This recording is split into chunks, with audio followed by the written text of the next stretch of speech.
It's interesting. We've been talking about Elisa, your wife here. She's come up multiple times. You brought her into different stories that you share. One thing I really love is the way that you are very intentional about the way that you describe Elisa, or the way that you will at least bring her name into a conversation.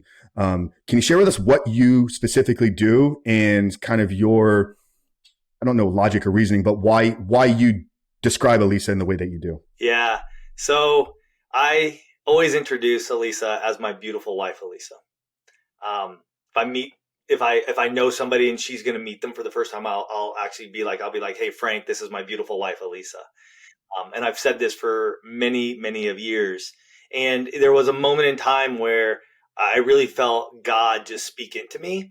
And I had an addiction to pornography, and we'll get back to that here in a little bit, but I had an addiction to pornography, and what you see and what you're viewing skews the beauty that is in front of you and what has God given you, truly.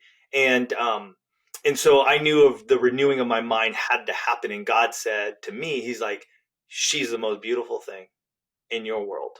And I'm like, okay. And so from that point on, goosebumps. Yeah, I know. I even get them still. From that point on, I was like, okay, God. And we have our script at the front of every episode that we share, and it's there, and it says, from San Diego, California, this is One Extraordinary Marriage Show, with Tony, I'm Tony DiLorenzo and it says in our script, I'm Tony DiLorenzo with Elisa. It doesn't say beautiful, but from the first time I saw that, it was always, I'm Tony DiLorenzo with my beautiful wife, Elisa.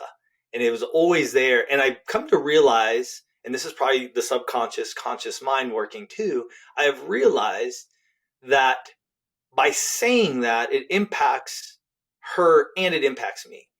Because Elisa was at a point in her life too where she didn't have self-confidence. She didn't see herself as beautiful. She didn't see herself as one of the pretty girls. She never was that popular girl at school. You know what I mean? She always had her own stuff that she was dealing with. And by me telling her and repeatedly saying this to her, even when she didn't want to hear it, I kept saying, no, you are beautiful. And so that began to change her, and she does see herself as beautiful now, but it also began to change me, because as I began to say that word, I began to hear it too. And I'm like, oh, she is beautiful. She is my beautiful wife, Elisa. There is nobody who's going to be better than her. Guys, do I get it that there are other women that may walk by me that I look and I'm like, wow, yeah, God did good. Yeah, I'm human. And yet I don't stare there. I go, yeah, she's good looking. I'll even tell Elisa, will even be like, man, that was a good looking lady or something. You know what I mean? I'm like, yeah, but you are my beautiful wife, Elisa, and nobody will ever take that mantle in my life. So that's the way it came about. And even to this day, I mean, she still just beams at time when I'll just pull her aside. Be like, oh yeah, so-and-so, this is my beautiful wife, Elisa. And they're like, oh yeah, so good. Great to meet you, So yeah.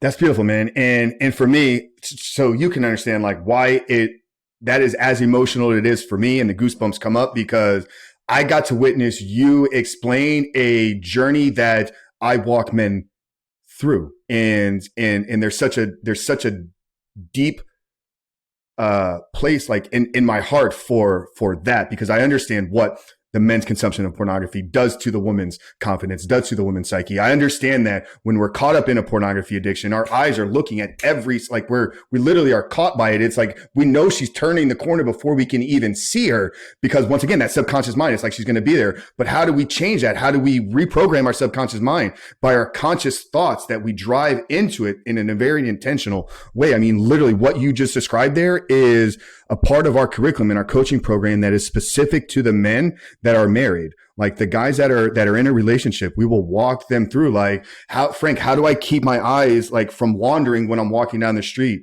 Well, you have to tell your mind what is beautiful. And you do that by telling your wife every single day how beautiful she is to you. And then what you said there is you create this cycle, this cycle effect, right? Where you tell her, then it's that confirmation within yourself. And as long as you stay in integrity with what you are consciously putting your eyes on, the loop feeds itself time and time again. She grows more confidence. Her confidence then displays a higher level of confidence to you. She just naturally appears more beautiful. So you're going to tell her more and more often. And then it's just ongoing thing. And here we are, in how this is done for you guys.